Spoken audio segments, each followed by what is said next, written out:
Notre Père, nous te bénissons. Nous bénissons ces instants. Nous bénissons le temps de la parole. Et nous te prions de prendre le contrôle de ce moment, le contrôle de nos entendements, de notre esprit. Éloigne-nous la distraction.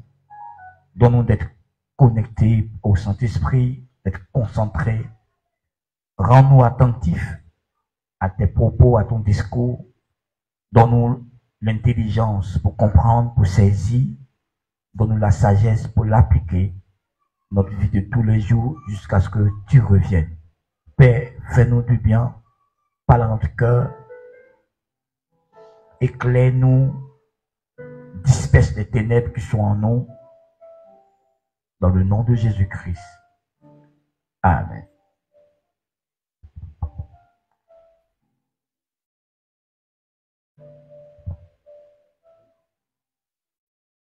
Luc chapitre 12.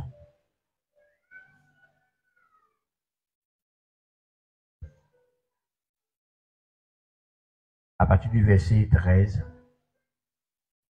Je lis la parole de Dieu. Quelqu'un dit à Jésus, du milieu de la foule, « Maître, dis à mon frère de partager avec moi notre héritage. » Jésus lui répondit, « Ô homme, qui m'a établi pour être votre juge ou pour faire votre partage? » Puis il leur dit, « Gardez-vous avec soin de toute avarice, car la vie d'un homme ne dépend pas de ses biens, fut-il dans l'abondance. » Et il leur dit cette parabole. Les terres d'un homme riche avaient beaucoup rapporté. Et il raisonnait en lui-même, disant, « Que ferai-je, car je n'ai pas de place pour serrer ma récolte? Voici, dit-il, ce que je ferai. J'abattrai mes greniers et j'en bâtirai de plus grands.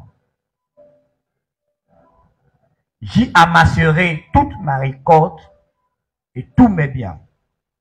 Et je dirai à mon âme, tu as beaucoup de biens en réserve pour plusieurs années. Réjouis-toi, mange, bois et repose. Mais Dieu lui dit, insensé, cette nuit même ton âme te sera redemandée. Et ce que tu as préparé, pour qui cela sera-t-il? Il en est ainsi de celui qui amasse des trésors pour lui-même et qui n'est pas riche pour Dieu. Amen.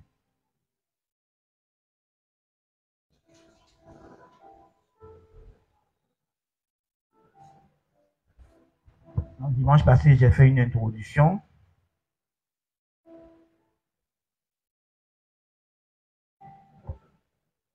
De ce que je dirais seulement tout au long de ce mois.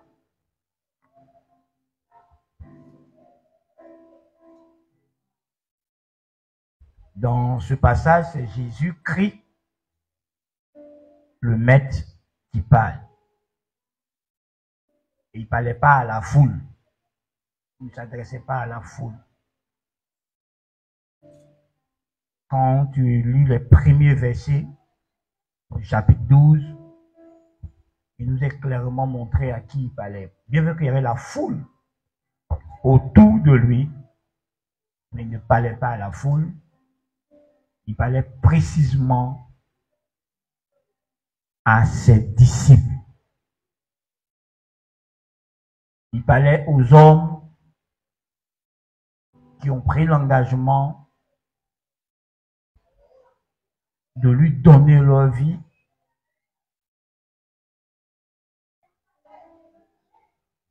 et de le suivre au quotidien, tout en obéissant à ses recommandations pour devenir davantage semblables à lui. Parce qu'en Luc, le chapitre 6, verset 40, il est dit que tout disciple accompli sera comme son maître. Donc, ça, ces personnes-là qui ont décidé de vivre la même vie que lui, en acceptant d'épouser sa philosophie de vie et ses enseignements. Ils ont accepté de renoncer à eux-mêmes et de marcher à sa suite, de suivre son exemple, de marcher dans ses traces. Dans l'esprit de Dieu, dans la pensée de Dieu, c'est ça un disciple. Un disciple est une personne qui consciemment et volontairement a décidé de croire en Jésus et de le suivre durant le reste de sa vie. Elle est une personne qui a décidé d'imiter volontairement, sans contrainte, lui-même choisi d'imiter le Christ, de vivre comme le Christ a vécu quand il était sur la terre des hommes.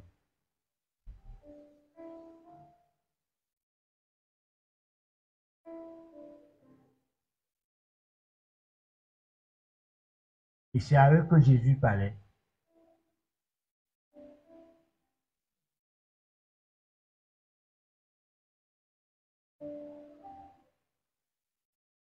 C'est à eux qui s'adressaient personnellement. Et c'est à eux qu'il a formellement ordonné de se garder avec soin de toute avarice.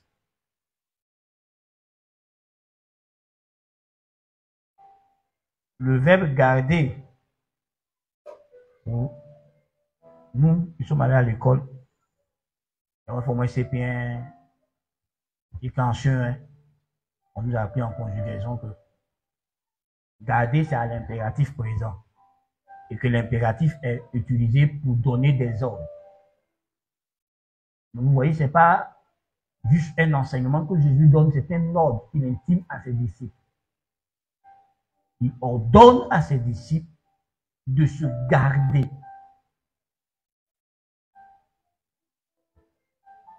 Avec soin.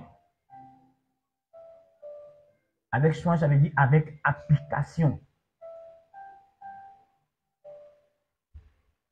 De mettre toute leur attention et leur application à ne pas développer l'avarice dans leur vie.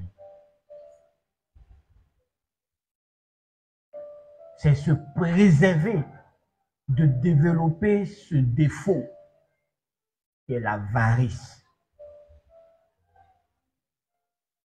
Jésus le dit à ses disciples. Mais pourquoi? Quelqu'un lui a demandé de faire une chose. D'intervenir, de donner à son frère, d'accepter de partager leur héritage. Jésus dit à cette personne, je ne suis pas là pour ça. C'est pas pour ça qu'il est venu.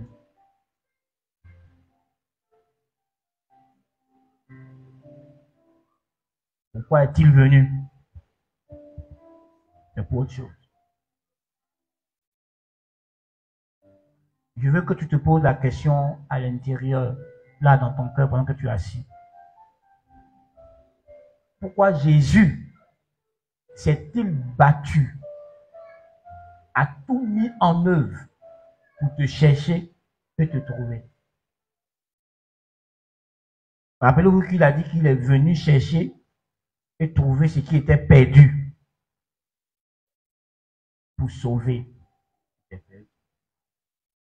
Pourquoi Jésus s'est-il battu pour être dans ta vie? Si toi et moi nous convenons, nous sommes d'accord que Jésus ne vit que pour un seul. Il ne vit que pour son Père. Il ne fait que la volonté de son Père et pas une autre volonté. Il a renoncé à lui-même sa propre volonté pour la volonté de son Père. Donc pourquoi son Père a voulu qu'il soit avec toi? Pourquoi son Père voulait que Jésus soit en toi, que Jésus te trouve?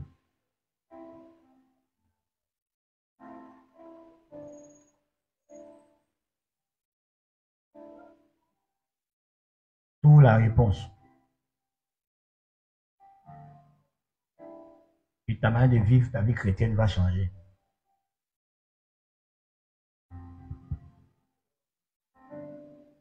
Contrairement à ce qu'on pense.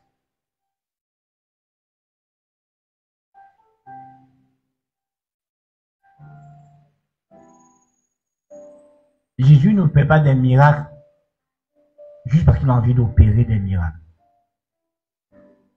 Jésus ne pourvoit pas à tes besoins parce qu'il a juste envie de pourvoir à tes besoins. Il n'a vécu que pour un but, un seul but. Donc tout ce qu'il fait, c'est pour ce seul but.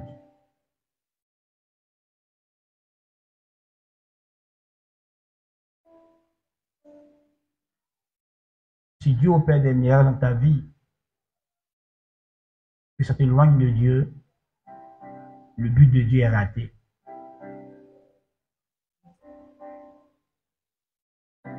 Et Jésus a vécu pour lui seul, par exemple.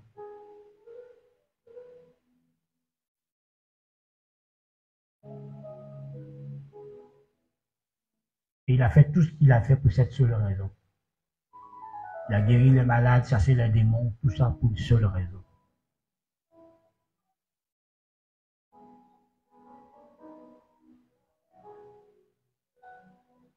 On nous dit, qu'on nous apprend en leadership, que nous sommes censés suivre notre leader pour la vision que le leader a.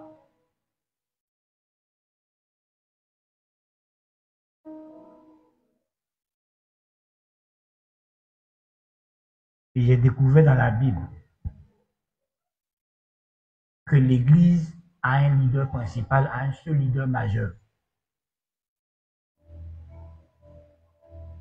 C'est Jésus-Christ. La Bible dit qu'il est le chef de son corps, la tête de son corps, le chef de son corps. Donc l'Église a un seul leader. L'Église n'est pas l'idée d'un homme. Ce n'est pas un homme qui a dit je vais bâtir une église. C'est Jésus qui a dit à Pierre, quand Pierre a découvert son identité spirituelle, quand le Père a communiqué cette identité à Pierre, il lui a dit je bâtirai mon église. Donc l'église n'est pas l'intention d'un homme. Moi, il y a des choses dans la vie qui ne sont pas le projet de l'homme. L'église n'est pas le projet de l'homme.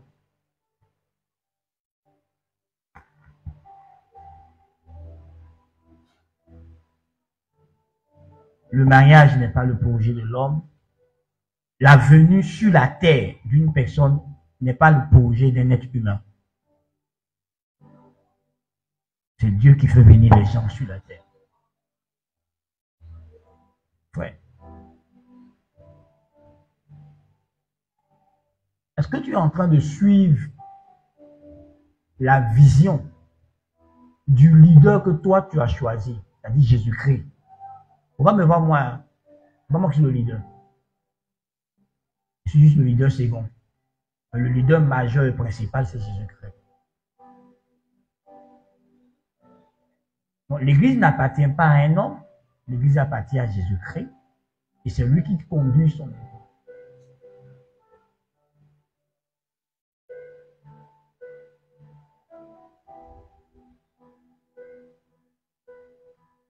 Ouais. Pourquoi il t'a sauvé là? Est-ce que tu sais ça?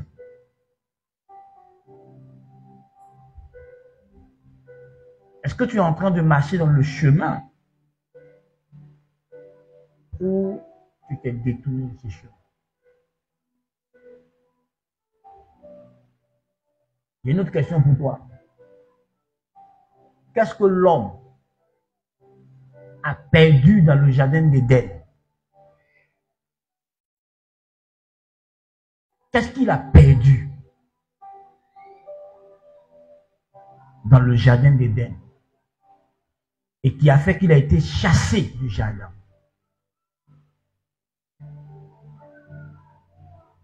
Qu'est-ce que l'homme a perdu? Et c'est pour ça que Jésus est venu mourir.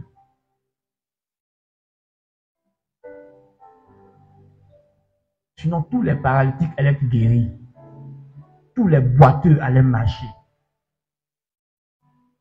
Mais pour bien de son vivant, Jésus n'a pas guéri tous les boiteux, tous les paralytiques. Quand il est entré dans la piscine de Bethesda, il n'a pas guéri tout le monde, il a guéri un seul qui est sorti. Ouais, je veux que tu saches pourquoi tu marches avec Dieu. Pourquoi tu as choisi Jésus comme ton leader, comme ton chef de file. Celui qui doit marcher à ta tête.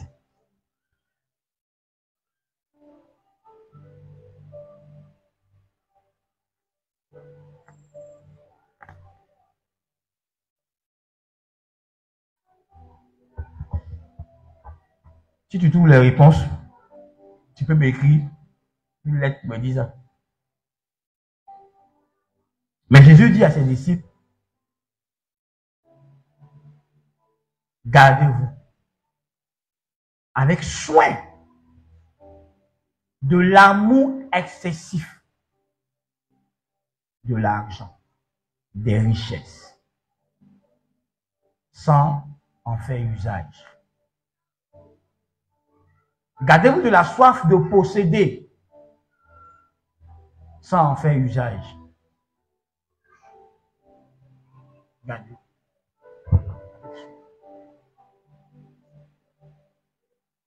Jésus parlant encore à ses disciples, il leur a dit, nul ne peut servir 2 maîtres. Nul ne peut servir 2 maîtres. Nul ne peut servir 2 maîtres. Il n'est pas possible de servir 2 maîtres. Jamais. Il y a toujours un maître qui va te dominer, un maître qui va te conduire, un maître qui va te diriger. Tu ne peux pas suivre 2 maîtres, c'est pas possible. Tu ne peux pas servir 2 maîtres. Et Jésus, c'est Jésus qui le dit, hein. Et il dit à ses disciples, parce que tu vas t'attacher à un et tu vas mépriser l'autre. Tu vas aimer un et tu vas haïr l'autre. Vous ne pouvez servir à la fois Dieu et maman. Maman, c'est l'esprit impur qui pousse les gens à aimer la richesse, l'argent, plus que Dieu. Quand cet esprit est là, son but est de te pousser à aimer la richesse, l'argent. Et ensuite, tu peux pas servir ces deux. Tu peux pas servir Jésus et en même temps servir maman. Il y a un choix que tu dois faire. Ou tu sers Jésus, ou tu sers maman. Donc j'ai une autre question encore.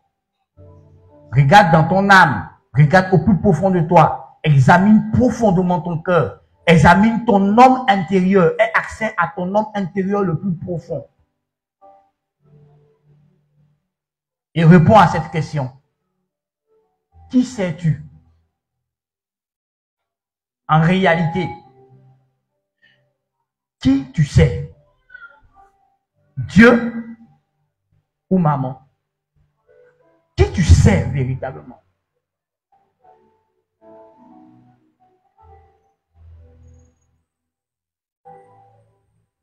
À qui tu fais allégeance? Aux ordres de qui tu obéis? Maman, Jésus-Christ.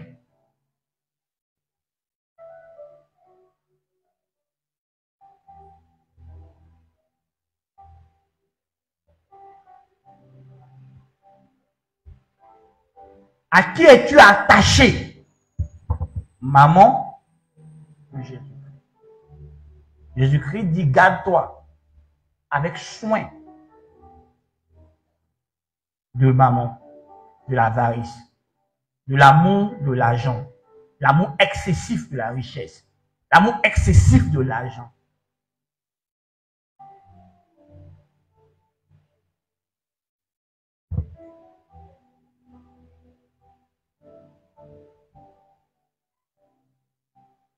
Et dans le même verset, il dit pourquoi nous devons nous garder avec soin de l'âge, de cet amour excessif, de cette soif excessive de posséder des richesses.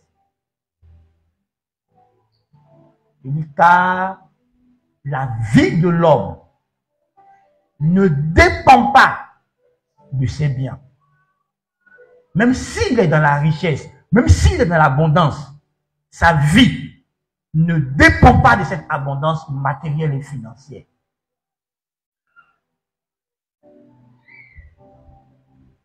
Donc pour ça, on dit, garde-toi de t'attacher à la richesse.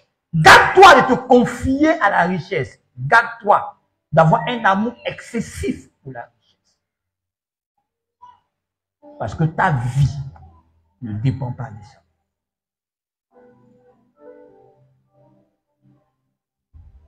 De quoi ta vie dépend alors? Si ça ne dépend pas de la richesse. C'est pas parce que tu seras riche que tu seras respecté. C'est pas parce que tu seras riche que tu auras un pouvoir. Si ton importance ne dépend pas de ta richesse, ton respect ne dépend pas de ta richesse, de quoi ça dépend?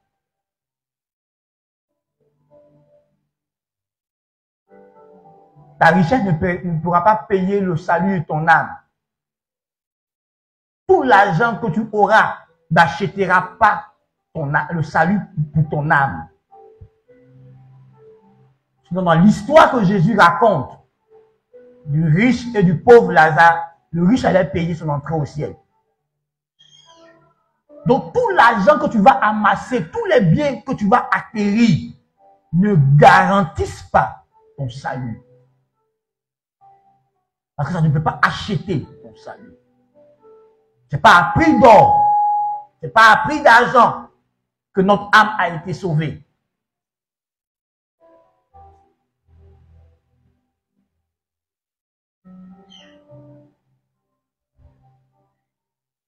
Ton âme dépend de Jésus-Christ.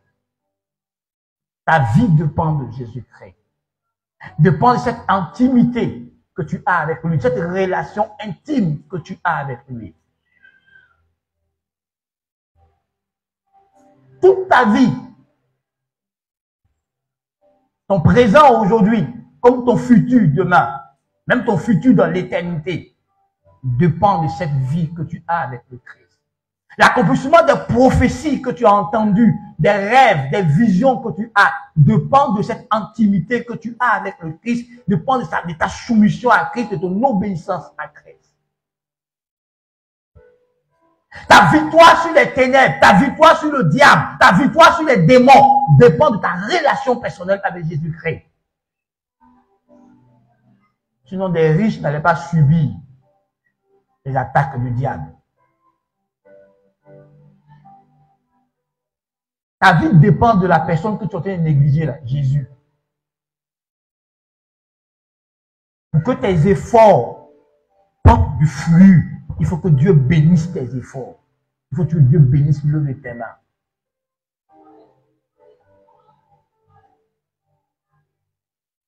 Donc, au lieu de t'attacher à l'argent, qui est censé être juste un serviteur, or c'est l'intelligence qui te permet d'acquérir des compétences. Donc, on peut te dire, tu es ingénieur tant, parce que tu as payé le diplôme, mais tu n'as pas la compétence d'ingénieur, parce que tu n'as pas l'intelligence et tu n'as pas appris. L'argent ne pourra jamais remplacer le bonheur que te procure ta femme et tes enfants. Ils sont irremplaçables par l'argent. L'argent ne peut pas remplacer les membres de ta famille.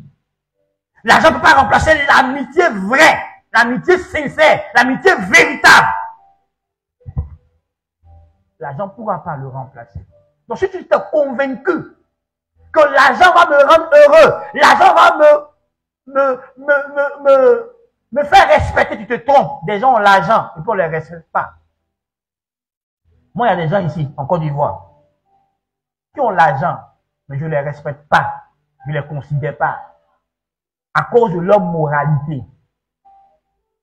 À cause de la vie morale qu'ils ont. Une vie morale sale. Donc, je ne les respecte pas pour ça. Ils font partie des gens auxquels je veux ressembler. Ils ne m'inspirent en rien. Pourtant, ils ont l'argent. Mais ils ne m'inspirent pas. Parce qu'ils ont mal acquis leur argent. Parce qu'ils sont sales moralement. Parce qu'ils ont un mauvais caractère, une mauvaise conduite. Ils ne sont pas un bel exemple pour la société. Donc, ils ne m'inspirent pas. Donc, il n'y a aucun respect pour eux, il n'y a aucune considération pour eux.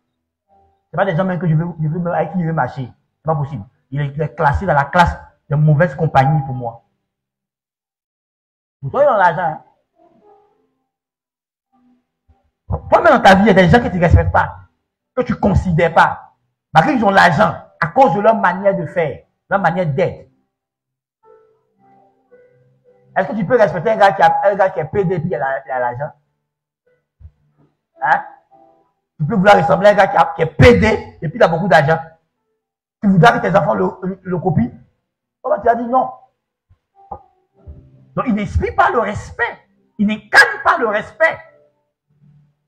Parce malgré qu'il a l'argent. Donc, ce n'est pas l'argent qui donne le respect.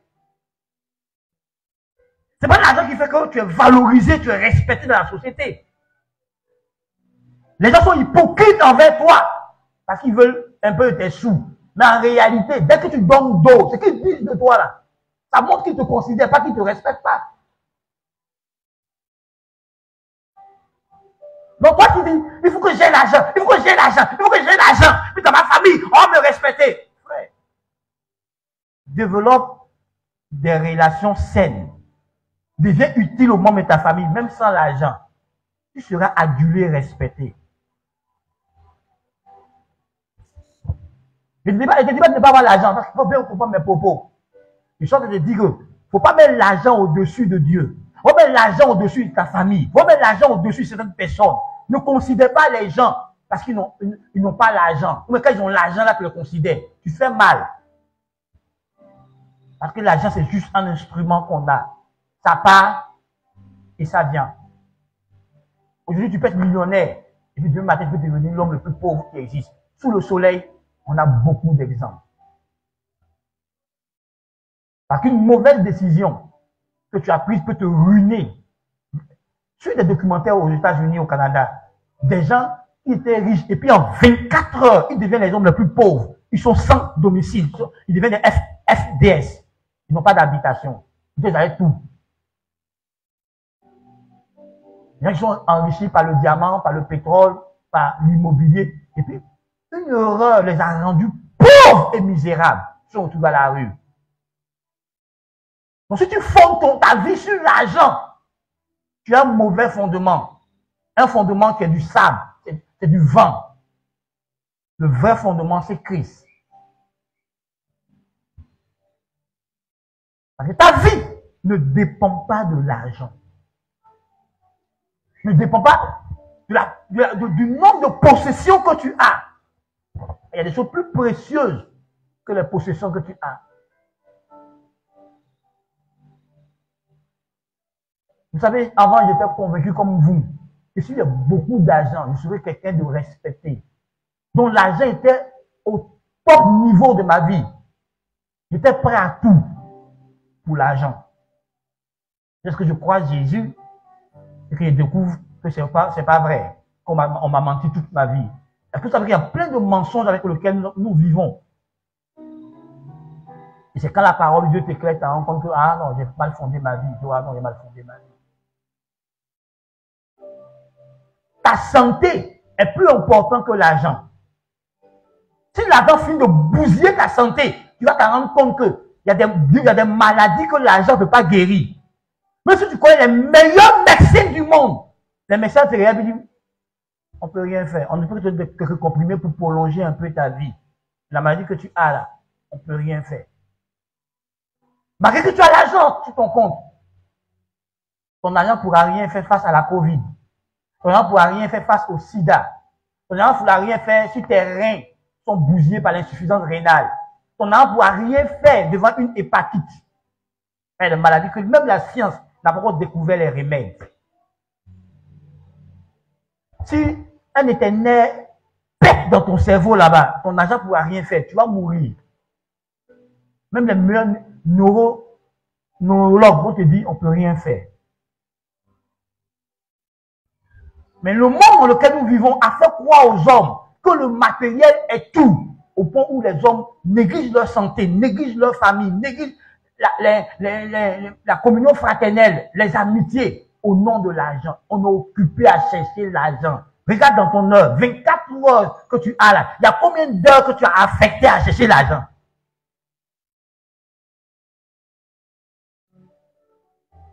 Regarde dans tes 24 heures que Dieu te donne. Il y a combien d'heures que tu as affecté à chercher l'argent?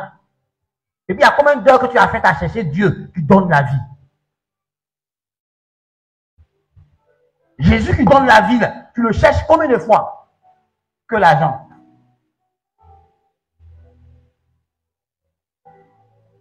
Oui, c'est pas tous les séances de délivrance ont dit sort. La séance de délivrance comme ça, comme ce que je vais faire. On ne dit pas sort, mais toi-même tu es délivré. Ouais. Vous voyez? La Bible dit, en Matthieu chapitre 6, cherche premièrement le royaume des cieux et sa justice, et les autres choses te seront données. Ouais, Salomon va. Il a été nommé à remplacer son père. Il monte au trône. Et il va. Et il a l'opportunité. Dieu se révèle à lui. Dieu dit Salomon, demande tout ce que tu veux. Et si c'était nous, oh non. On a cité la mort de tous nos ennemis.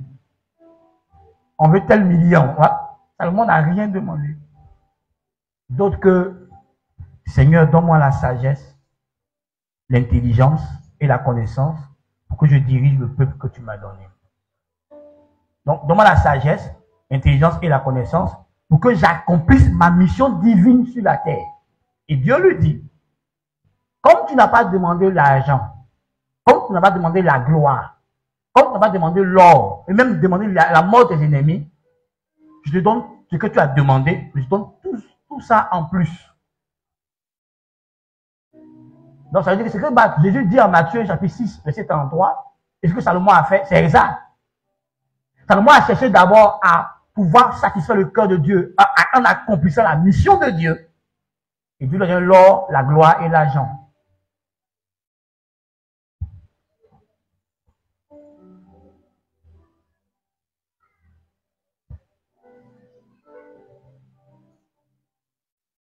Est-ce que tu comptes qu'on cherche l'argent? Non. Mais quand l'argent te fait oublier Dieu, là, ça devient sérieux pour moi. Et je dois t'interpeller. Parce que ta vie ne dépend pas de l'argent. Ta vie dépend de Dieu. Dépend de cette harmonie qui existe entre toi et Dieu. Un homme de Dieu disait à son église, vous savez, attachez-vous à Dieu et non à vos diplômes. Parce qu'il y a des positions dans la vie, ce n'est pas le diplôme qui donne. C'est Dieu qui donne ça. Et Dieu donne ça comment? Au travers de ces vertus que tu as. La loyauté, l'humilité, certaines choses. Vous pensez que la plupart des gens qu'on nomme dans les positions élevées de ministres, de directeurs, de ceci, c'est à cause de leur diplôme. Parce que remarquez bien qu'il y a plus diplômés que eux dans leur domaine. On le choisit comme ministre, mais pourtant il y a plus diplômés que eux. Souvent même son propre directeur de cabinet est plus diplômé que lui. Mais il est ministre. Pourquoi? Parce qu'il connaît le président de la République. Il y a une relation de loyauté entre lui et le président.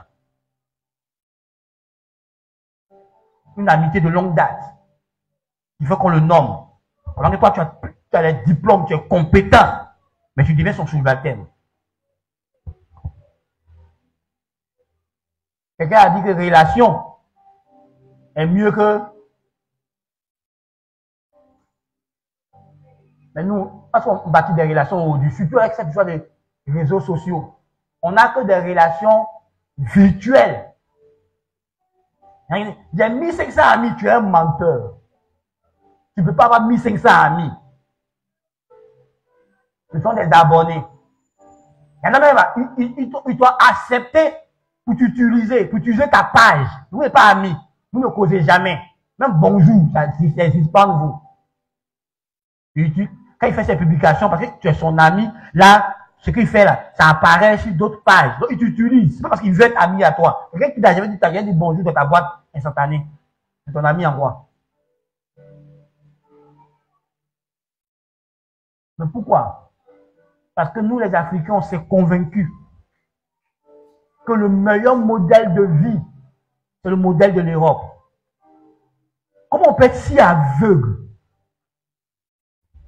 Lis l'Europe. Étudie l'Europe sur le plan social. Étudie l'Europe sur le plan sociologique. L'Europe est malade sur le plan sociologique. Même les sociologues commencent à reconnaître ça. Étudie l'Europe en étudiant psychologiquement. Ils sont timbrés, ils sont malades. Ça ne va pas. Ils vont renverser la société. Est-ce que tu connais le taux d'inceste en Europe? Comment l'inceste, rapport sexuel entre membres de même famille est élevé en Europe? Tu vois le taux d'abus, de viol en Europe? Tu vois le taux de meurtre en Europe? Tu vois le taux de personnes malades dans la tête en Europe? Pourquoi les conseillers conjugaux, les psychologues ont de l'argent en abondance en Europe? Parce que les gens sont malades. Il y a plus de familles dysfonctionnelles en Europe que de familles fonctionnelles. Parce que l'Europe a rejeté Dieu, a jeté Dieu hors de leur société.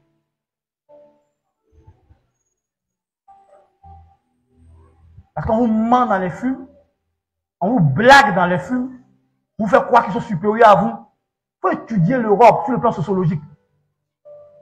La famille est renversée en Europe. L'homme qui est le chef de la famille n'a pas l'autorité. Ça, vous le copiez? Où on parle de libertinage, ils appellent libertinage liberté. Quand une fille peut se promener nue au nom de la liberté, quand au nom de la liberté, on dit à un enfant de 3 ans, on lui apprend, on lui montre la sexualité, on parle d'éducation sexuelle, on traumatise un enfant de 3 ans qui n'est pas encore prêt à être instruit dessus. Quand on dit qu'un enfant peut décider si librement s'il peut avoir des rapports sexuels pour encourager les attouchements, ou on encourage que quelqu'un se marie à un animal, c'est légal, ou on légalise la prostitution. Ce modèle que toi tu veux suivre. Ou un enfant peut insulter ses parents, et si le parent lui donne des fessées, on appelle 911. On t'arrache ton enfant, on est en train de l'éduquer, lui montrer la voie, on dit non, tu le maltraites, on te l'arrache, on le met quelque part dans une maison sociale. C'est ça qui est le modèle.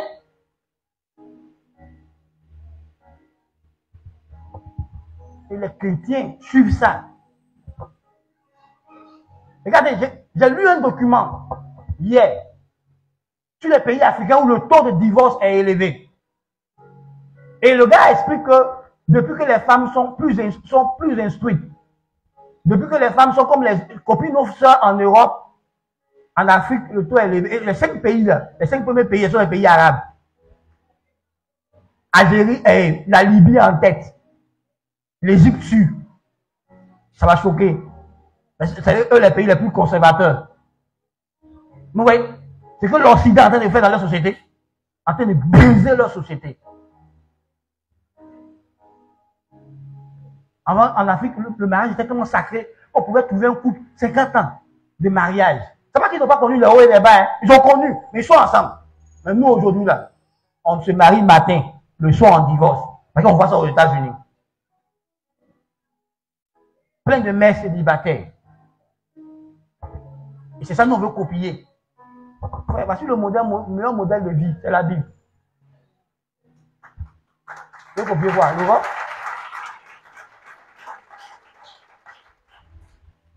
On dit que les États-Unis sont le pays le plus endetté au monde. C'est leur politique financière.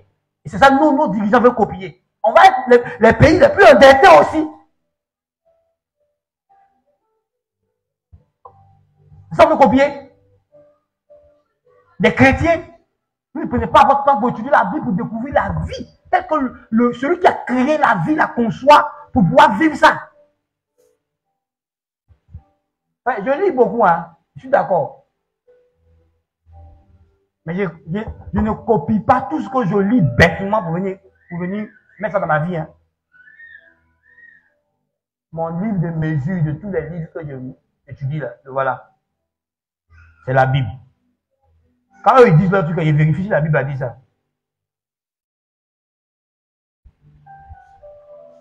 Il n'y a pas plus sage que Dieu. Il n'y a pas plus instruit que Dieu. Et j'ai l'opportunité, la grâce en Jésus-Christ, d'être en contact avec Dieu, d'être en communion avec Dieu, d'avoir le privilège d'entendre la voix de Dieu. Et puis moi, je vais laisser encore les rudiments du monde me conduire. C'est pas possible. J'ai le privilège d'entendre Dieu. Tu as le privilège d'être en communion avec Dieu. Tu as le privilège d'être en communion avec Dieu. Tu as le privilège d'entendre la voix de Dieu. Et toi, tu négliges ce privilège pour écouter des femmes. Et ta vie va ici, va là, va ici, va là, va ici, va là, comme si Dieu n'a pas un plan de vie pour toi. Mais c'est ça. Quand tu jettes Dieu, comme le monde en train de l'Europe l'a fait, c'est comme ça. Le résultat catastrophique qu'on voit, où il y a plein de maisons de réinsertion pour aider les anciens drogués, pour aider les anciens alcooliques. Ça va venir encore du voir ici, là. Si on continue de le copier.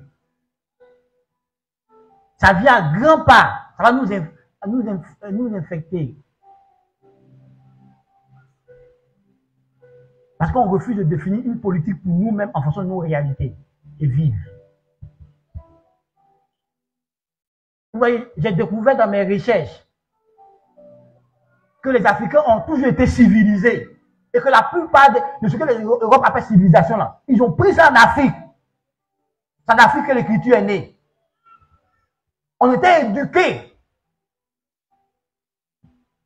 Les Égyptiens ont construit des pyramides extraordinaires. Les Égyptiens ont construit des bâtiments extraordinaires. L'Europe a copié. On fait croire aux gens que c'est eux, c'est eux. Et nous, on vit en sous-homme. Comme si Dieu nous avait lésés. Est-ce que Dieu t'a lésé? Il y en a qui sont convaincus que l'Afrique ne va jamais se développer. Des Africains eux-mêmes qui sont convaincus que leurs pays seront minables.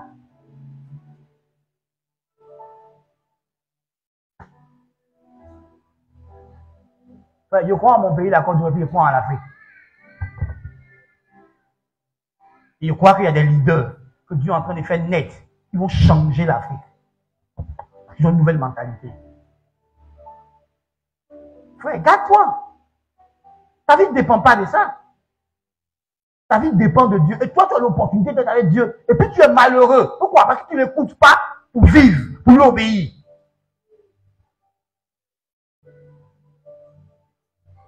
Frère, ta vie ne dépend pas de beaucoup d'argent. Hein. Tu vois, il n'y a pas beaucoup d'argent, mais je suis heureux et en paix, ma famille.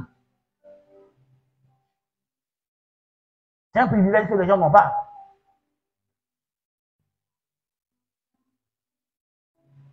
Je n'ai pas beaucoup d'argent, mais s'il y a un problème, je sais comment résoudre mon problème. Parce que la sagesse de Dieu est à ma disposition. Je peux entrer dans la Bible, méditer et découvrir des réponses pour résoudre mes problèmes. Parce que j'ai la sagesse de Dieu à ma disposition. Pourquoi encore il faut se garder de l'avarice? Vous voyez la fin de la parabole? On dit que l'homme qui devient riche pour lui-même, là, Dieu lui demande quoi? Dieu lui demande, Dieu fait quoi? Dieu reprend sa vie qu'il t'a prêtée. Donc tu vois, l'avarice est dangereux. Très dangereuse. L'avarice. Ça peut t'ôter la vie. Pourquoi? Pourquoi encore? Quelqu'un va prendre pour moi? Éphésiens 5:5, Colossiens 3:4. L'avarice peut te faire perdre la vie. Ça, c'est dans le texte où on a médité. Luc, chapitre 12. Mais l'avarice est dangereux. Pourquoi? Parce qu'aux yeux de Dieu, l'avarice est de l'idolâtrie. Aux yeux de Dieu. L'avarice est de...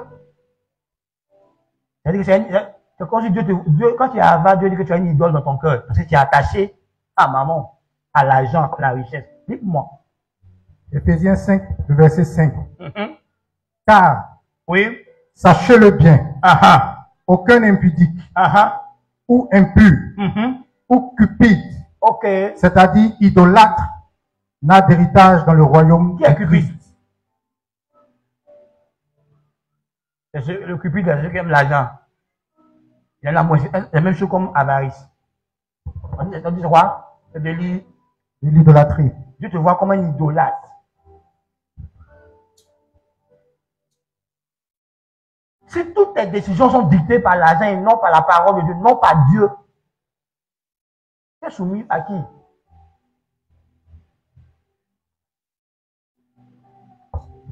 C'est ça.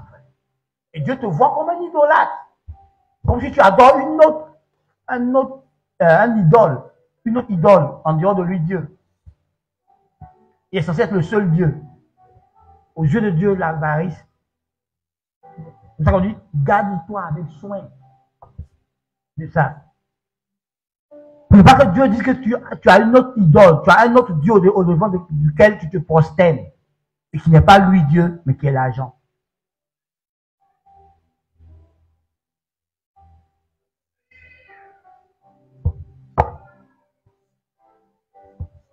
Prends 1 Timothée 6, 10 pour moi. On va parler là-bas. 1 Timothée 6, 10 pour moi. 1 Timothée 6, verset 10. Car l'amour de l'argent est une racine de tous les maux. Et quelques-uns, en étant possédés, se sont égarés loin de la foi et se sont jetés eux-mêmes dans bien de tourments. Aïe, aïe, aïe. Écoute-moi bien. 1. C'est la sous-sorte de tous les mots. 2. Ceux qui ont été possédés, ça, on fait quoi? Se sont égarés de la foi. 3. Se sont jetés dans bien de tourments.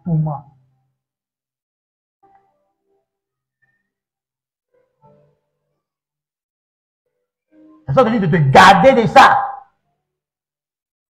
Parce que c'est la racine qui crée les maux. Tout ce que tu connais qui est mauvais, c'est à cause de l'argent. Pourquoi les gens peuvent prendre un enfant quelqu'un pour la rendre prostituée? C'est quoi ils cherchent?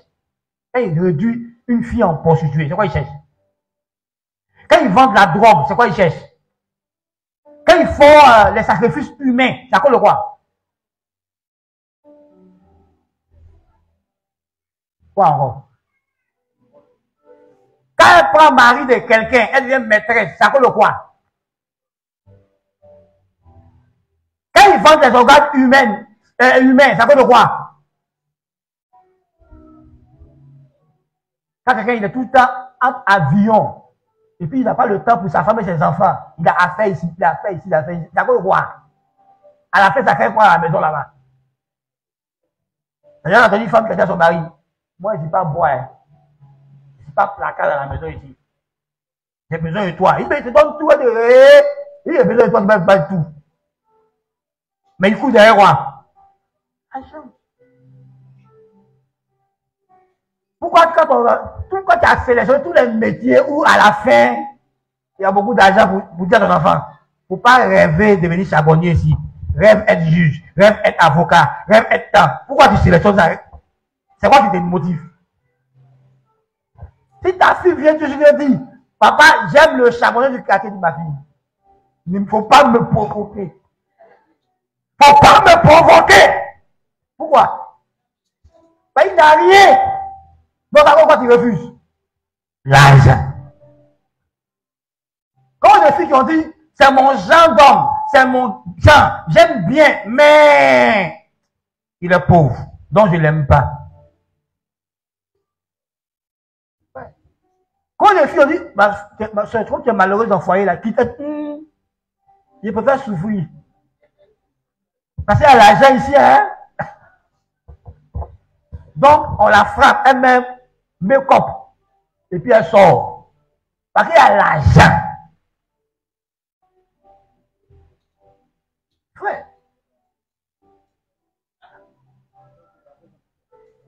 l'argent. L'argent, ça maîtrise les gens. On dit c'est la racine de tous les maux. L'amour de l'argent. L'amour excessif de l'argent. Quand l'argent devient ton Dieu, quand l'argent te commande, quand l'argent te gouverne, quand l'argent a fait de toi son esclave, tu vas vivre une vie de tourment. Si tu es possédé par l'amour de l'argent, tu vas vivre une vie de tourment. C'est moi qui ai écrit ça. Ce texte-là, c'est écrit il y a plus de 6000 ans, c'est pas moi qui ai écrit. Quand tu es possédé par l'amour de l'argent, ça va t'éloigner de ta foi, ça t'égare loin de la foi, ça va détruire ta foi, ça va briser ta foi, ça va briser ta foi en Dieu, ça t'égare, ça t'éloigne de l'argent, de la foi.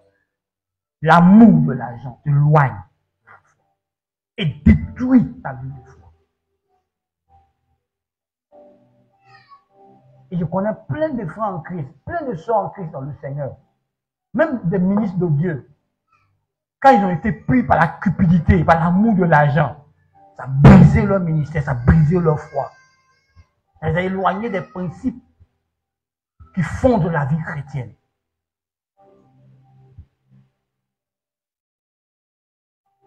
Jésus dit, garde-toi de tomber dans ce piège, d'être sous la possession, sous l'autorité de l'argent. Garde-toi avec soin. Là, le prix que ça va te faire payer là, tu vas voir.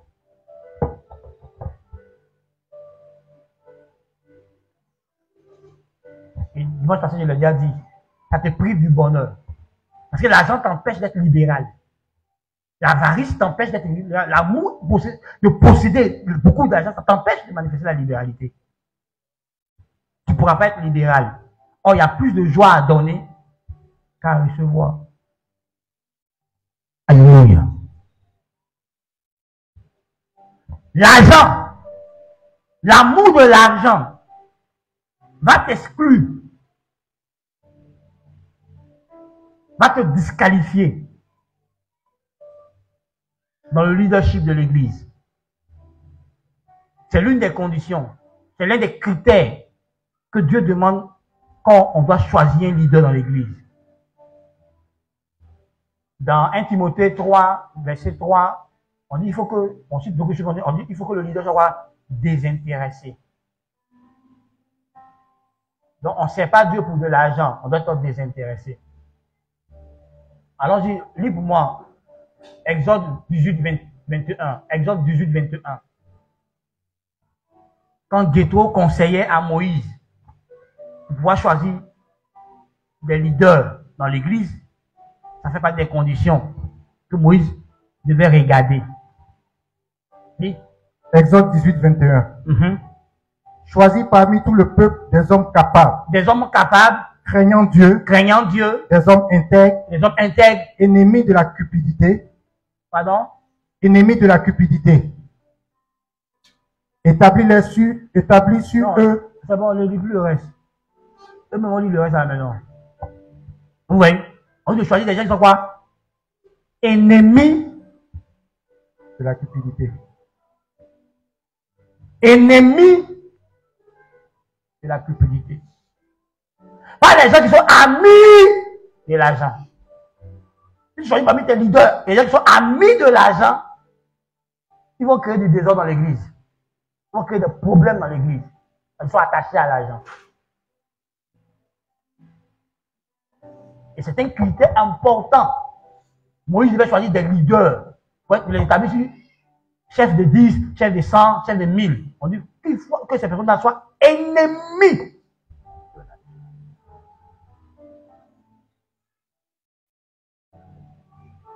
Donc si un pasteur veut choisir des leaders, il examine ta vie.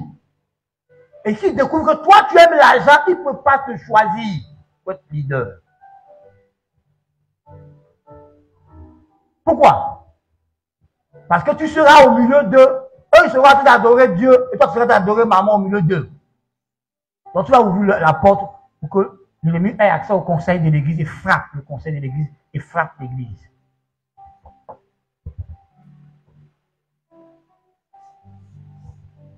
Et on dit de te garder avec soin de ce genre de comportement. Ce n'est pas un bon comportement. Frère, chercher l'argent parce qu'on a besoin là pour pouvoir faire certaines choses. C'est différent d'aimer l'argent et d'être prêt à tout pour avoir l'argent.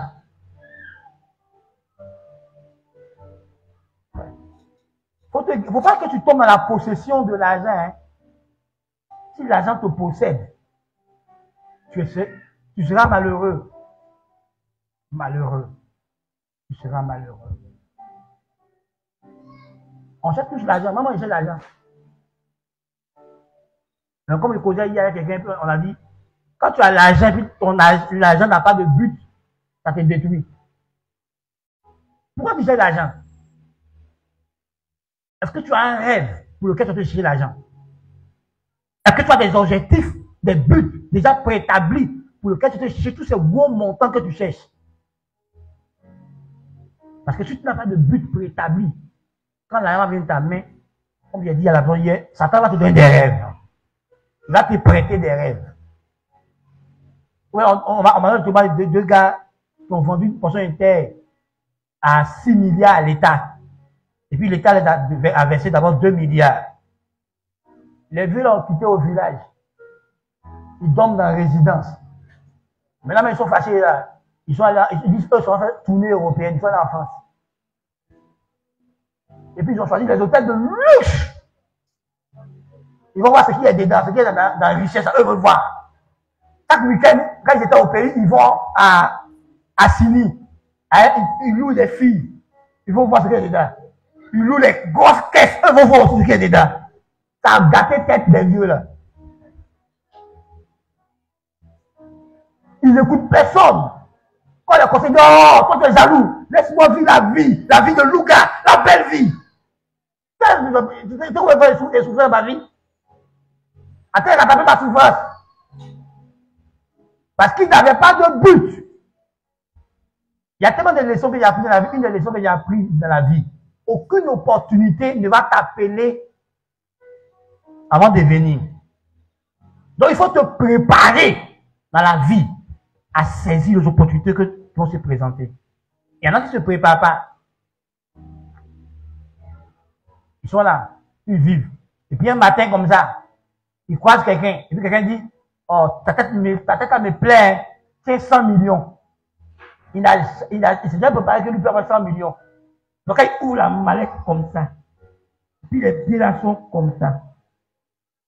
Lui seul. Il se voit en France. Il se voit au Canada.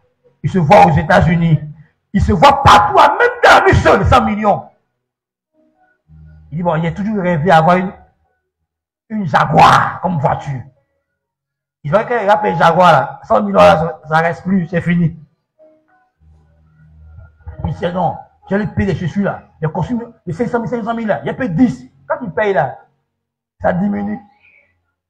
Voilà, quand il diminuer, ça ne rentre pas. Donc, vous, quelques mois, tu es toujours pauvre. Là, tu as tous les habits de luxe, et puis tu es pauvre. Parce que tu n'as pas de rêves. Tu n'as jamais vu, je vais payer terrain, j'ai construit immeuble, j'ai fait ça. Tu n'as pas de rêves, rien. Donc quand l'argent va venir, Satan va te prêter des rêves. Et quelqu'un me disait, un de mes fils me disait, il dit, quand tu as l'argent sur ton compte bancaire, les femmes qui gèrent ton compte à la banque là, elles t'appellent.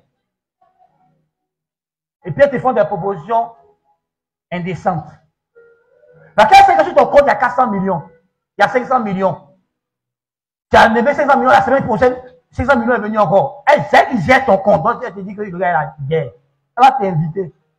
Je vais toujours dire que il y a des problèmes là. Vous n'avez pas encore vécu ça. Vous êtes pauvre.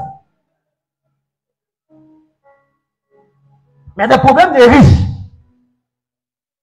Où il y a des femmes, elle est prête à tout. Juste pour se coucher sous toi. Pour qu'à la fin, elle ait au moins 5 millions. Donc elle est prête à tout. Elle s'en fout de ta bague. Mais si ta femme est Miss Monde, elle s'en fout de ça. Elle veut. Elle se dit qu'une seule nuit lui permettrait d'avoir 5 millions. Elle veut sortir sa galère. C'est des problèmes que tu n'as pas. Là, tu n'as rien. Et les gens vont réfléchir. Comment ils vont t'arnaquer? Ils vont créer des projets juste pour venir t'arnaquer. Parce qu'ils savent que tu as ça. Ça devient un pauvre arnaque. Hein? Ça devient un pauvre arnaque. On sait arnaquer les riches. Donc il y a des problèmes pour les riches. Donc quand tu voulais devenir riche là, est-ce que tu te prépares? Mais quand tu te réveilles le matin, ton gardien t'appelle, il y a ligne devant ta porte. Tous tes parents du village, cousins, ils sont devant ta porte. On a venu voir notre frère. Et puis tu demandes, et ton frère, quand tu vois, ton arrière-grand-père et mon arrière-grand-père, des ramifications bizarres vont apparaître. Parce que tu as l'argent. Tu vas apparaître dans le journal Life, tu vas voir qui va t'appeler. Quand ton oncle va t'appeler, tu dis, mon fils, tu te souviens de moi? Je suis le frère de ton papa. Ton papa et mon papa, ils étaient frères. On était cousins. Comment tu es étonné? Écoute, toi tu es bêté. Et puis tu découvres que tu as des parents gouraux, des parents guerriers, des parents attiers. Ça paraît comme ça. Non, je suis la femme, la troisième femme de ton grand-père. Tu te souviens? Bon, tout ce temps, tu étais où, maman? Non, mon fils était là. J'ai prié pour toi.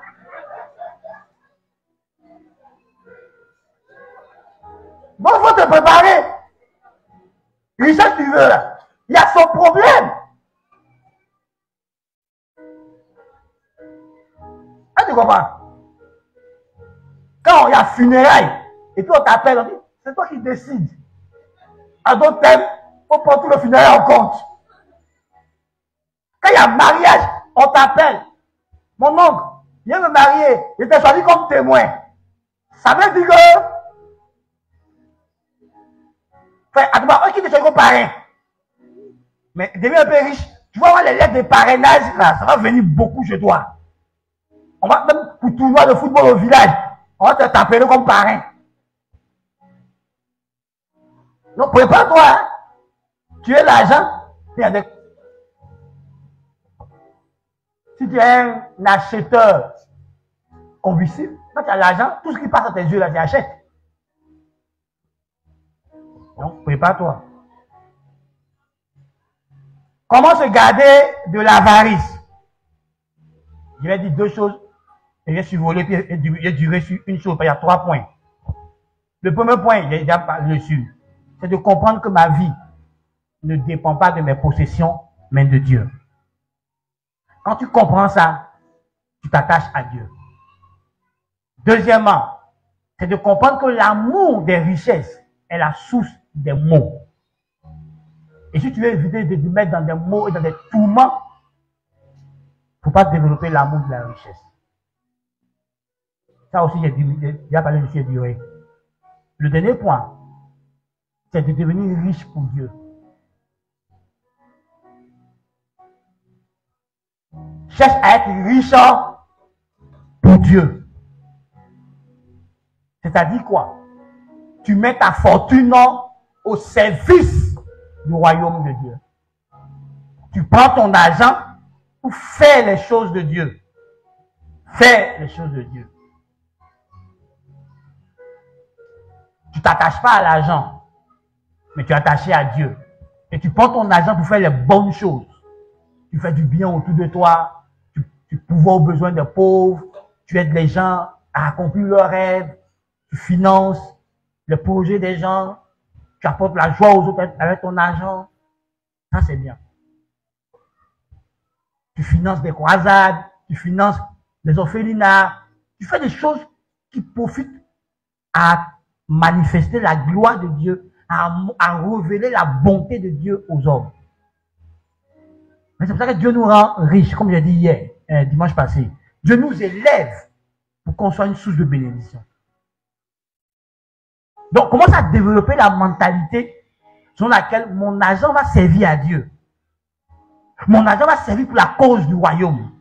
Si j'ai de l'argent, je vais le mettre à la disposition du royaume de Dieu. Je fais du bien aux orphelins, aux pauvres, aux démunis, aider les autres à vivre la bonté de Dieu, à vivre la gloire de Dieu. Je mets mon argent à leur service, donc au service de Dieu.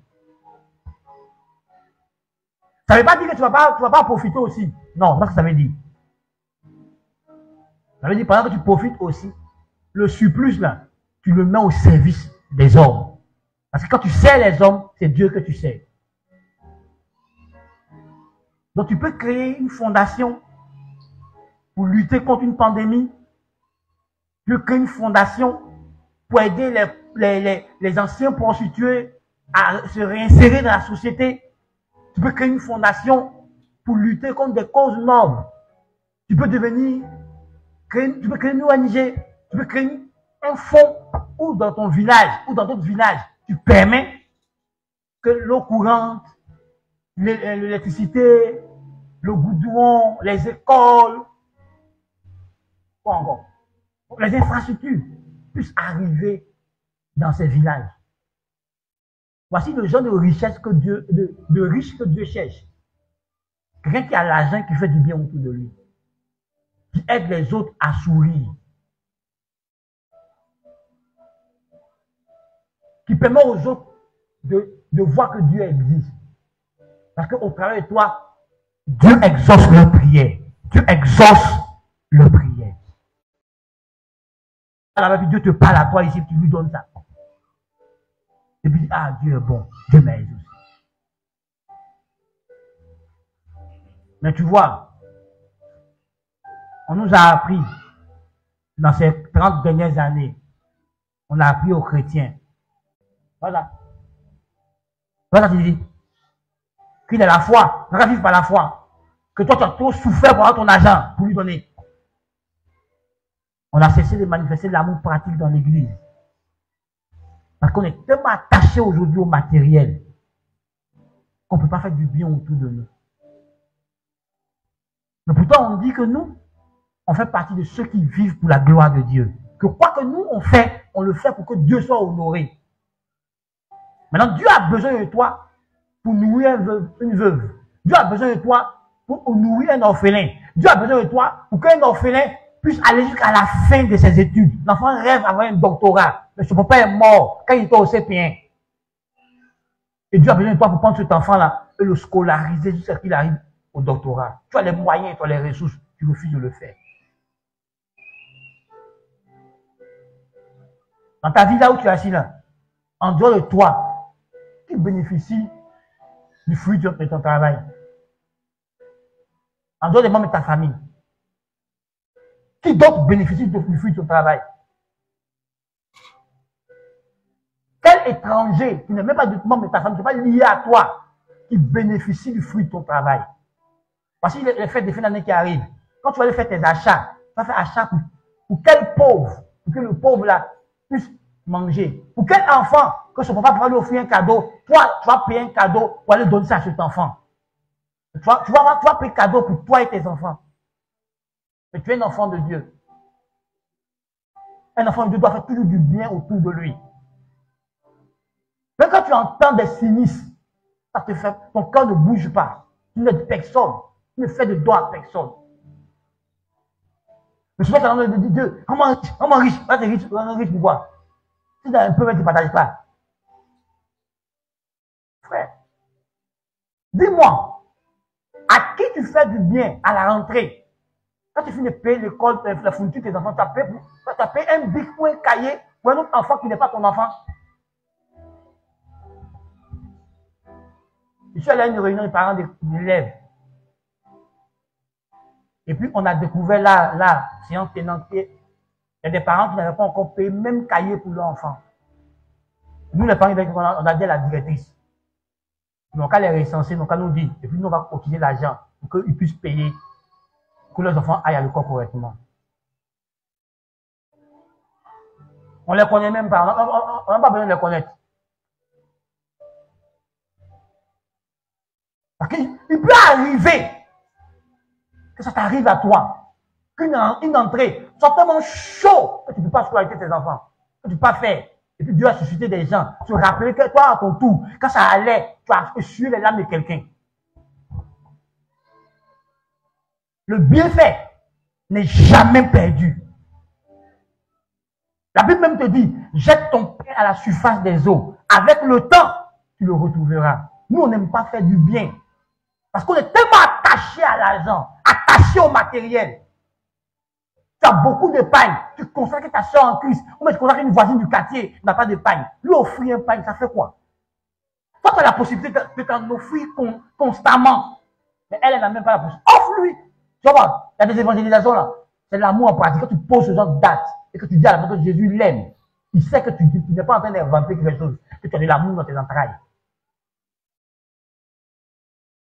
Frère, va en fin d'année à l'hôpital. Il y a des gens, même pas forcément en fin d'année. Va régulièrement à l'hôpital. Il y a des gens qui n'arrivent même pas à payer ordonnance 5 000. Il dit 5 ans, 1000. Et leur enfant va mourir parce qu'il ne peut pas payer ordonnance 5 000. Va à l'hôpital. Tu vas voir ça là-bas. Va au service social. Demande. Tu vas voir la liste de personnes qui sont incapables de payer des ordonnances de 10 000, de 15 000, de 20 000. Et leurs enfants vont mourir. Tu es censé faire du bien, comme ton père. On dit que nous, on est censé ressembler à Dieu. Regarde Dieu, il ne se lasse pas de faire du bien. Dieu fait du bien. Même aux méchants, Dieu fait du bien. Toi, tu es fils de Dieu, tu ne fais pas du bien autour de toi. Comment tu veux que Dieu élargisse? Comment tu veux que Dieu te donne plus? Quand le peu que tu as ne profite à personne. Donc même c'est pire même. Le peu que tu as là, ton père et ta mère qui t'ont mis au monde, tu les honores pas dedans. Le peu que tu as, tu ne fais pas du bien à ton père, tu ne fais pas du bien à ta mère. Tu t'ont mis au monde. Tu ne fais pas du bien à ton père, à ta maman, ça a un étranger qui fait du bien. Si tu ne reconnais pas ce que ton père et ta maman ont fait pour toi, ça a un étranger qui fait du bien. Tu ne peux pas aider ton propre frère de famille, ta propre soeur de famille. Tu ne peux pas faire du bien au monde de ta famille. Ça a un étranger qui fait du bien. Chrétien, arrêtons d'être méchants et d'utiliser la foi pour voiler notre méchanceté. Vous savez, il y a des saisons de la vie où tu es en bas. Il y a des saisons de la vie où tu es en haut. Quand tu es en haut, fais du bien autour de toi. Mais tu ne sais pas si la saison qui vient, tu seras toujours en haut ou tu vas descendre en bas.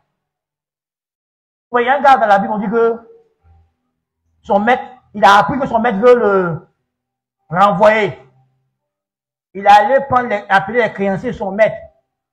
Toi, tu dois combien? Le gars a dit, il a réduit. Tu dois combien? Le gars a dit, il a réduit. Quand son maître l'a renvoyé, ceux-là, à qui il a fait du bien, il en fait quoi?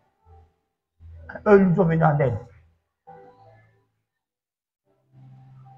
J'ai terminé mes propos avec ça. Peut-être beaucoup d'entre nous, on l'a vu sur le net. Il y avait une institutrice qui prenait son argent. Pourtant, elle n'était pas riche. Et puis, elle aidait ses propres élèves. Elle payait leurs cahiers, elle payait leurs crayons. Et son mari s'en plaignait. Même quand c'est dur de donner l'argent pour faire ça. Et puis, elle faisait des heures supplémentaires. Les enfants qui étaient pas forts, elle a consacré du temps pour les aider à être bien. Là, elle ne pouvait pas payer sa maison, on devait la renvoyer dans sa vieillesse. Et puis, un de ses élèves l'a appris ça. Il a écrit à ses autres amis élèves. Et puis, j'ai parti, il dit quand ils sont venus chez elle. Ils ont remboursé sa dette. Ils ont payé sa maison. Et puis, elle avait encore plus de chèques pour vivre heureuse jusqu'à la fin de l'année. Et la leçon du film, on dit, le bienfait n'est jamais perdu. Et son mari, quand il l'a dit, il comprend maintenant que quand tu fais du bien, Dieu trouvera le moyen de te ramener ce bien. Alors frère, ne sois pas avare. Ne sois pas à Québec. Ne sois pas ping. Sois libéral. Quand vous priez pour dire à Dieu, donne des guérisons, donne des délivrances, donne des miracles, demandez aussi donne de libéralité. Ça fait partie des dons. Demandez ça. Hein? Demandez donc la libéralité. Dis à Dieu, rends-moi libéral. Seigneur, aide-moi à aimer à partager. Aide-moi à aimer à faire du bien autour de moi. Fais du bien. Ceux qui font du bien, Dieu les élève. Dieu les rend prospères. Dieu les rend riches. Ne sois pas avare. Ne développe pas l'avarice. Il faut te garder de ça. Éloigne-toi de l'avarice. Sois un homme libéral. Sois une femme libérale. Fais du bien autour de toi. Es-tu avare ou libéral? Est-ce que tu aimes partager? Est-ce que tu aimes donner? Est-ce que tu penses aux autres ou que tu ne penses qu'à toi seul? Et tu amasses de l'argent rien que pour toi seul. Parlons ensemble au Seigneur. Dis à Dieu, je ne veux pas être avare. Je veux être quelqu'un de libéral. Quelqu'un qui prend plaisir à partager, à faire du bien autour de soi, à donner aux autres. Dis-le au Seigneur. Car plus tu feras du bien, plus Dieu te donnera l'opportunité d'en faire de plus grand. Dis-le au Seigneur. Parle au Seigneur. Dis à Dieu de te rendre très libéral. Frère, il y a des petits gestes qui provoquent de grands miracles que Dieu t'aide à discerner et à faire du bien. Que tes yeux s'ouvrent sur les âmes qui souffrent autour de toi, sur des personnes qui ont besoin que tu leur fasses du bien, que tu leur fasses sourire. Fait qu'un enfant dise, j'ai perdu mon père, mais Dieu m'a donné un autre père. Fait qu'un enfant dise, j'ai perdu ma mère, mais Dieu m'a donné une autre mère. Parce que toi, tu t'es disposé pour que Dieu passe par toi pour faire du bien à cet enfant. Fait que quelqu'un dise, Dieu existe. Parce que j'ai vu un ange du Seigneur me visiter. Et cet ange, ça doit être toi. Qu'une personne dit que Dieu est bon à cause de toi. Que quelqu'un chante les louanges de Dieu à cause de toi. Alors, puis ce matin, dis à Dieu, je veux être libéral. Seigneur, aide-moi à être libéral. Aide-moi à faire du bien. Aide-moi à me garder de l'avarice. Que je ne sois pas attaché au matériel, mais que je sois attaché à toi, mon Dieu. Car ma vie dépend de toi. Que Dieu t'aide à comprendre ces choses. Fais-tu dans l'abondance, ta vie ne dépend pas de cette abondance, elle dépend de Dieu.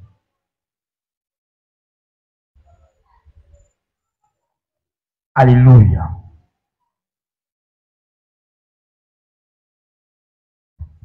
Frère, l'argent est fait pour être dépensé et non pour être adoré. On adore Jésus, pas l'argent. Mais dépense avec sagesse. Que Dieu nous bénisse. Père, je te rends grâce. Je te bénis. Je te célèbre. Toi le Dieu de miracles. Toi le Dieu de prodiges. Toi le Dieu de signes. Je te rends toute la gloire. Toi, Jéhovah Jireh, je te rends la gloire. Et je veux prier en la faveur de ton peuple. Seigneur, tu connais les besoins de ton peuple. Leurs besoins sur le plan spirituel. Leurs besoins sur le plan matrimonial. Leurs besoins sur le plan financier, matériel, social. Tu connais tous les besoins qu'ils ont. Alors je te prie de pouvoir, selon ta richesse à toi, aux besoins de ton peuple. Pouvoir leurs besoins. Accorde à ton peuple leurs demandes. Réponds à leurs prières. Réponds à leurs supplications. Père, tu m'as dit et tu m'as appris et tu continues de me le dire chaque jour que la vie est le fruit de ta grâce. Et ta grâce n'est pas quelque chose que nous méritons. Alors je prie que tu fasses grâce à tes enfants. Interviens dans leur situation. Pas parce qu'ils le méritent, mais parce que tu le veux. Parce que tu as décidé de leur faire grâce. Fais grâce à ton peuple. Agis dans la vie de ton peuple à cause du Seigneur Jésus-Christ. Regarde à ces mêmes pensées. Il l'a fait pour eux. Alors je prie que sur la base de ce que Christ a fait pour eux, que tu interviennes dans leur situation.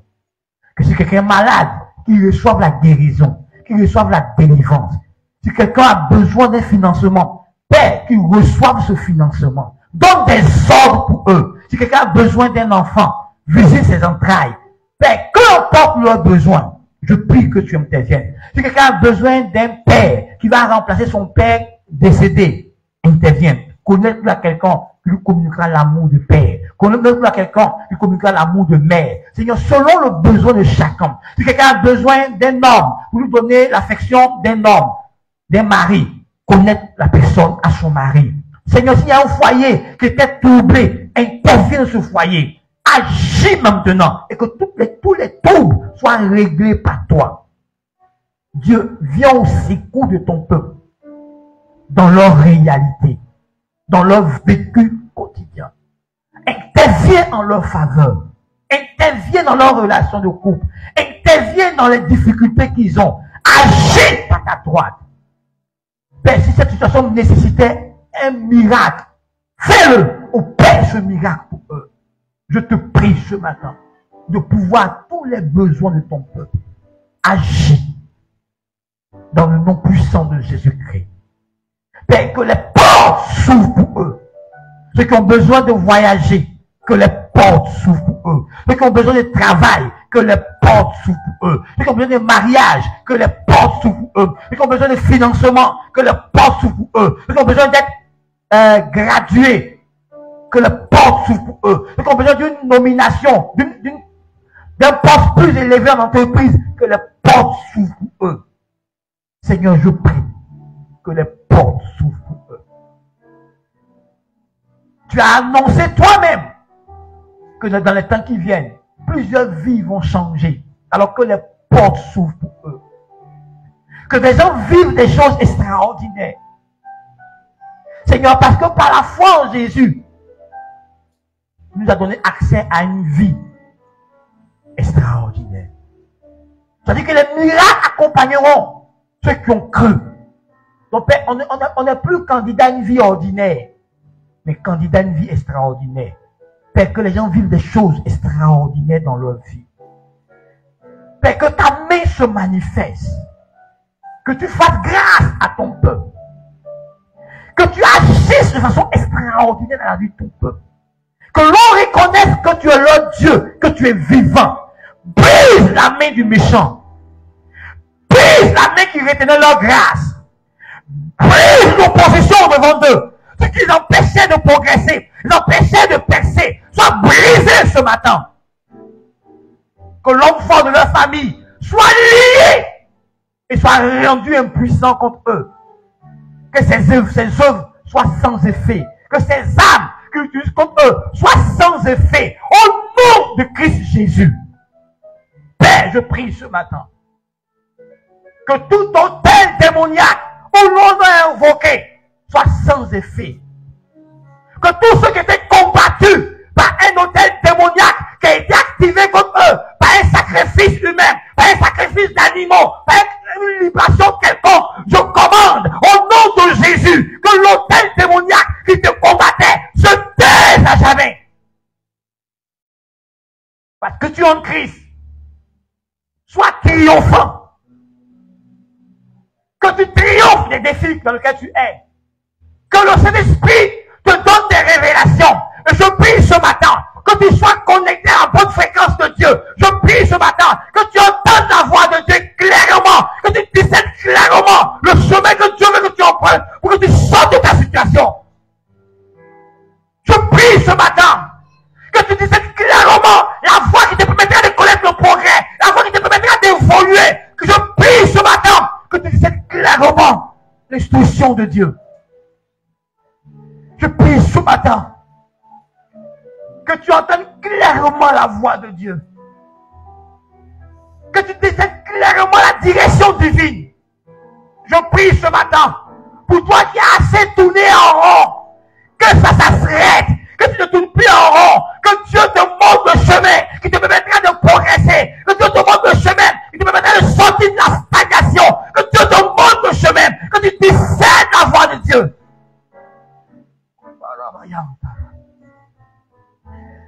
Que tu discernes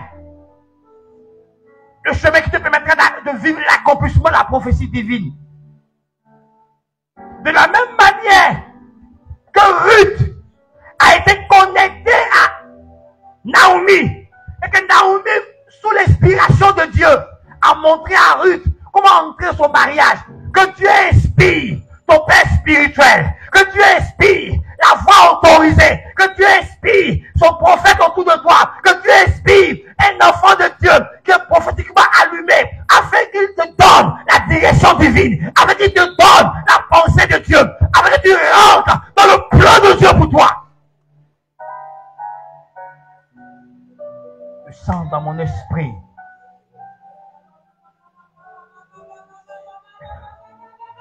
que tu dois entrer dans notre saison.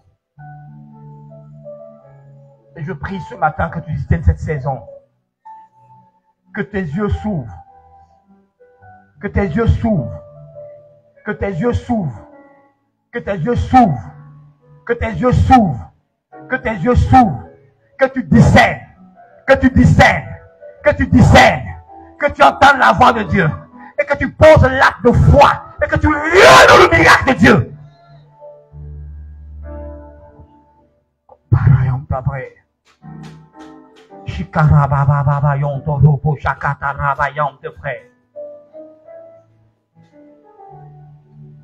Quand le territoire qui te retenait en captivité te relâche, là où tu habitais, qui ne favorisait pas ta prospérité, ton bien-être, que Dieu te propulse, que Dieu te fasse déménager, que Dieu te fasse changer de territoire, et qu'il te place sur le territoire où ta vie va fleurir, où ta vie va produire de l'abondance. Que Dieu te place sur le territoire, sur ta terre de connexion. Que Dieu te fasse croiser l'homme de ta destinée. Comme Abraham a croisé Melchisedec et sa vie a changé. Comme Joseph a croisé les chansons et sa vie a changé. Comme Ruth a croisé Naomi et sa vie a changé. Quand tu croises l'homme de ta destinée, quand tu croises la personne qui va t'introduire dans la grâce de Dieu, la personne qui va t'introduire dans ta destinée, la personne que tu as mandaté, le roi que tu as mandaté, la personne qui a l'autorité pour dégager ta destinée, quand tu croises la personne.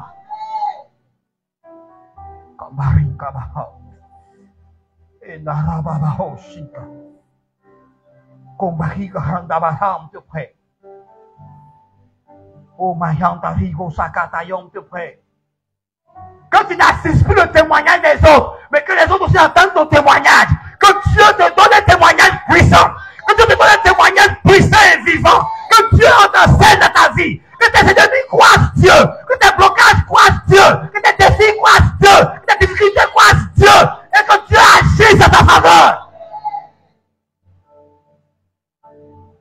Que Dieu agisse en ta faveur. Que là où tu ne pouvais pas entrer, par tes propres moyens, que la grâce de Dieu te fasse entrer là-bas. Que la grâce de Dieu te fasse entrer là-bas. Que la grâce de Dieu parle en ta faveur. Que la grâce de Dieu agisse en ta faveur. Que la voix de l'Éternel retentisse en ta faveur. Que la voix de Dieu retentisse en ta faveur. Que ton directeur, que ton patron entende la voix de Dieu te concernant.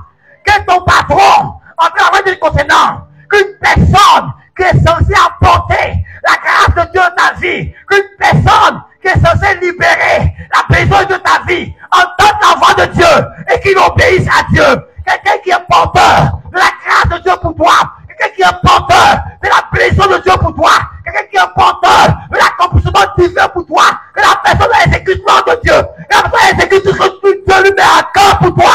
Je déclare ces paroles sur ta vie. Que la personne obéisse. Que la personne exécute ce que Dieu a mis. Que la personne exécute ce que Dieu a ordonné. C'est une nomination. Que la personne commence à écrire ta nomination et signe ta nomination. Si c'est des finances, que la personne commence à aller retirer de l'argent à la banque et t'appelle et te remettre le montant que tu attends. Comme ça, quand on t'a pas, on te prête. Si c'est un mariage, que l'homme se décide maintenant et qui t'épouse légalement.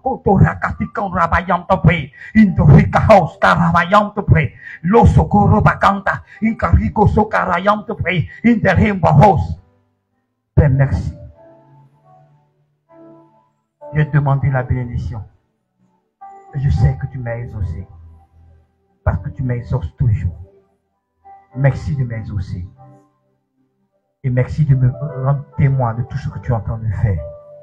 Pour que une louange, une adoration monte de mon cœur à toi. Béni sois-tu, Père, dans le nom de Jésus.